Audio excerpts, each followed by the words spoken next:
Mbah Kiai Marzuki Giriloyo semasa hayatnya dipenuhi dengan banyak kemuliaan. Salah satu yang diberikan Allah kepada beliau adalah karomah.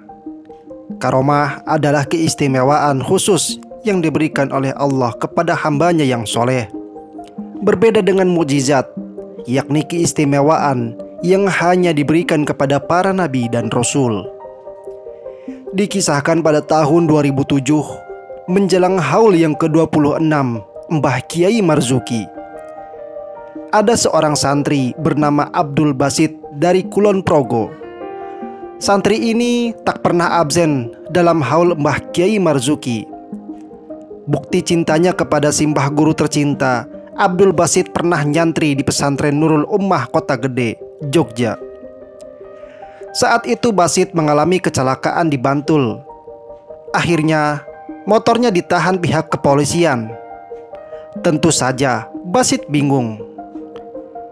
Basit harus segera menyelesaikan banyak tugas, apalagi menjelang haul simbah guru tercinta.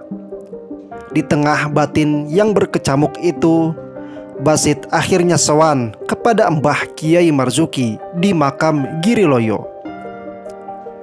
Sudah menjadi kebiasaan santri, kalau sedang galau atas suatu masalah, seringkali sowan kepada guru, meminta petunjuk guru. Basit berdoa kepada Allah agar diberikan solusi atas persoalan yang baru saja dialami.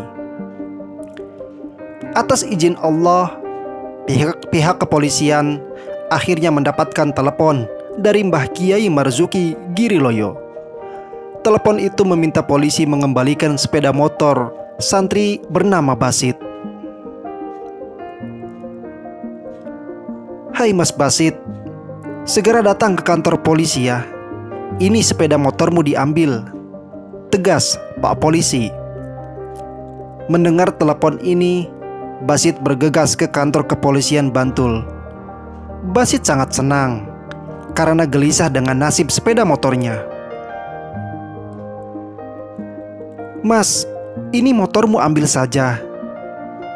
Saya baru saja mendapatkan telepon dari Mbah Kiai Marzuki agar sepeda motor ini dikembalikan kepadamu," Pak Polisi menjelaskan. Jawaban ini tentu saja membuat Basit kaget. Dalam batinnya, bagaimana mungkin ada telepon dari Mbah Kiai Marzuki? Saat itu baru menjelang haul yang ke-26. Bagaimana mungkin orang yang sudah wafat bisa menelepon polisi? Basit akhirnya sadar bahwa itu adalah karomah Mbah Kiai Marzuki. Banyak kekasih Allah yang secara jasad sudah dimakamkan, tetapi secara rohani bisa terus hadir kepada siapa saja.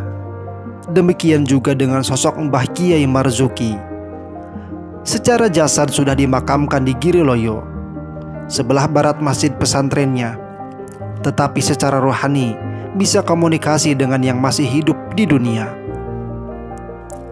Kisah ini menjadi ibroh, pelajaran kepada kita semua untuk meningkatkan amal solih, sehingga bisa semakin dekat dengan Sang Pencipta Allah Subhanahu wa Ta'ala. Demikian kisah karomah Mbah Marzuki, yang dimana beliau sudah wafat masih menolong santri yang ditilang polisi. Semoga bermanfaat. Wallahu a'lam.